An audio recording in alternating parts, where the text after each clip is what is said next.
এদেশে খুনকারী এবং এদেশে দুর্নীতির মাধ্যমে বাংলাদেশকে পৃথিবীর বুকে আবার সেই তলাবিহীন ঝুড়িতে পরিণত করার সেই আওয়ামী লীগের প্রধানমন্ত্রী সহ সকল মন্ত্রী পরিষদের নেতা এমপি এবং সকল হত্যাকারী সন্ত্রাসীদেরকে ধরে এনে তাদেরকে বিচারের আওতায় আনতে হবে।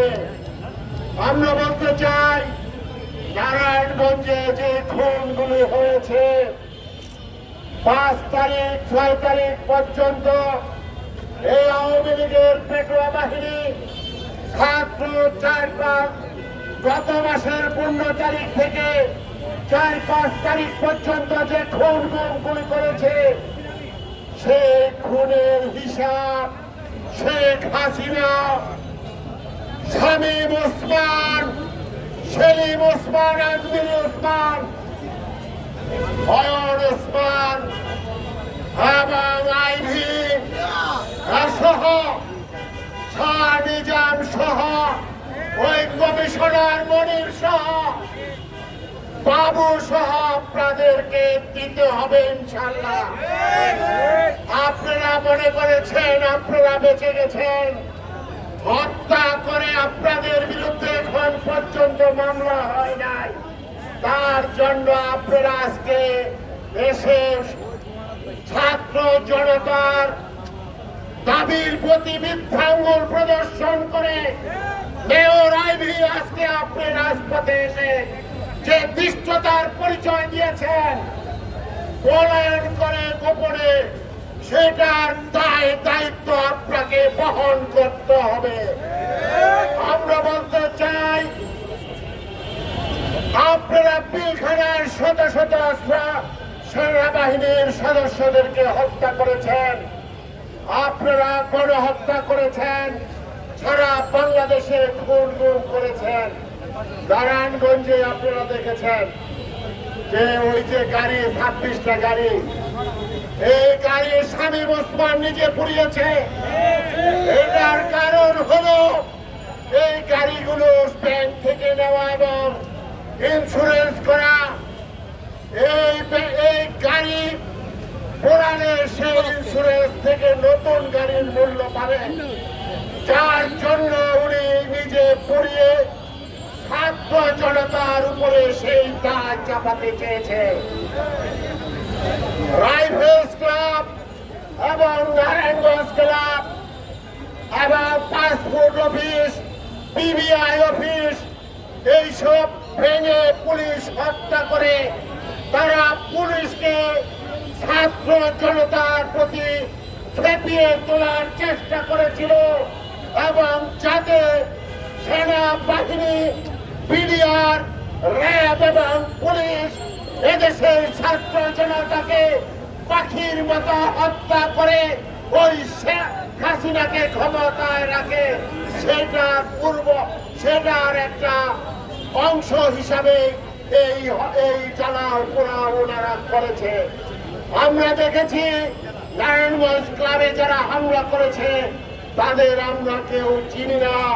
তারা হলো আওয়ামী লীগ, শামীম ওসমান, তাদের লেলিয়ে দেওয়া টোকাই সহ তাদের সন্ত্রাসী বাহিনী এই কার্যক্রম করেছে। আমি বলতে চাই, যারা এই অপকর্ম করেছেন 2-1 দিনের মধ্যে বুঝতে পারবেন যে আপনাদের বিরুদ্ধে অপকর্মের মামলা অবশ্যই আনয়ন করা হবে।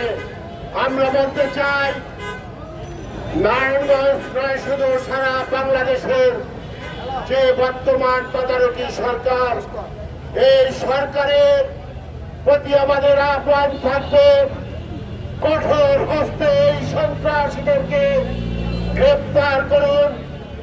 আপনারা নারায়ণগঞ্জবাসী দেখেছেন এই শামীম ওসমান, আজমির ওসমান এবং অয়ন ওসমানের নেতৃত্বে এই নারায়ণগঞ্জ শহরে তারা অস্ত্র প্রকাশ্যে অস্ত্র নিয়ে, দেশি আগ্নেয়াস্ত্র এবং দেশীয় অস্ত্র নিয়ে হাজার হাজার মানুষের সামনে তারা ফায়ার করেছে। সেই ফায়ারে আমাদের এই যে আজকে আমাদের স্বজন এবং এই আমানত সহ তারা খুন হয়েছে, এই খুনের দায় হতে আপনারা রেহাই পাবেন না। আমরা বলতে চাই এই তত্ত্বাবধায়ক সরকারের কাছে তাদেরকে গ্রেপ্তার করুন। তাদের কাছে যে শত শত অগ্নেয়াস্ত্র রয়েছে সেই অগ্নেয়াস্ত্র উদ্ধার করুন। তাদের সন্ত্রাসী বাহিনী যারা আছে তাদেরকে গ্রেপ্তার করলে আপনারা তাদের অস্ত্রের উৎস পাবেন। তাই এই অস্ত্র উদ্ধার না করলে নারায়ণগঞ্জকে আরো বেশি চাষারা এবং চারমারি এলাকায় অপারেশন চালান, তাহলে বুঝতে পারবেন যে এই শামীম ওসমান বাহিনীর কত অস্ত্র এই নারায়ণগঞ্জে রয়েছে। আমি বলতে চাই আজকে এই নারায়ণগঞ্জের মানুষ তাদেরকে ছাড় দেবে না। তাদের হাতে রক্ত, এই রক্তের বিচার একদিন এই নারায়ণগঞ্জের মানুষ করবে।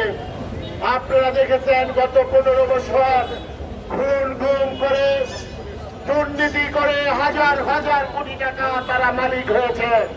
তারা মানুষের সম্পদ লুণ্ঠন করেছে, জমি দখল করেছে, ব্যবসা প্রতিষ্ঠান দখল করেছে।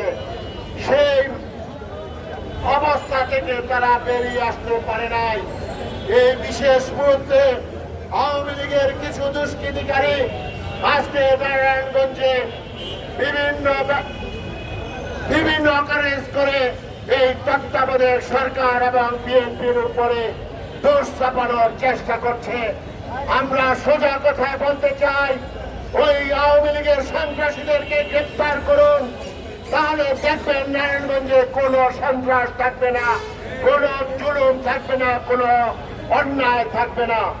আমরা চাই নারায়ণগঞ্জে একটি সুন্দর নারায়ণগঞ্জ হিসাবে গড়ে উঠুক।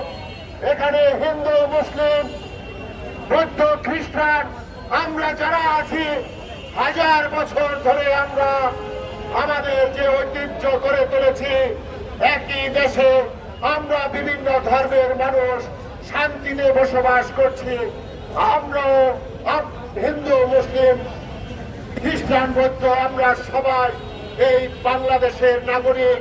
কেউ কাউকে সংখ্যালঘু ভাববেন না। আপনারা সবাই অধিকার সমান। বাংলাদেশের নাগরিক, আমরা বাংলাদেশের গর্বিত নাগরিক, আপনারা বাংলাদেশের গর্বিত নাগরিক। সুতরাং যদি কোনো ব্যক্তি আপনাদেরকে কোন প্রকার হয়রানির চেষ্টা করে, প্রশাসনকে জানাবেন, আমাদেরকে জানাবেন। তাদের বিরুদ্ধে আমরা তাৎক্ষণিক ব্যবস্থা গ্রহণ করব ইনশাল্লাহ। আমরা মহানগর বিএনপির পক্ষ থেকে তাদেরকে অভয় দিয়েছি। তা সবাই বলেছে যে তাদেরকে কেউ কোনো ধরনের ডিস্টার্ব করে নাই। সুতরাং আমরা সবাই একত্রে বসবাস করব। আজকে যারা ওই 2 নম্বর গেটে যে অপকর্ম করেছেন সেইটার হিসাব করায় দণ্ড আপনাদেরকে থেকে আদায় করে ছাড়বো।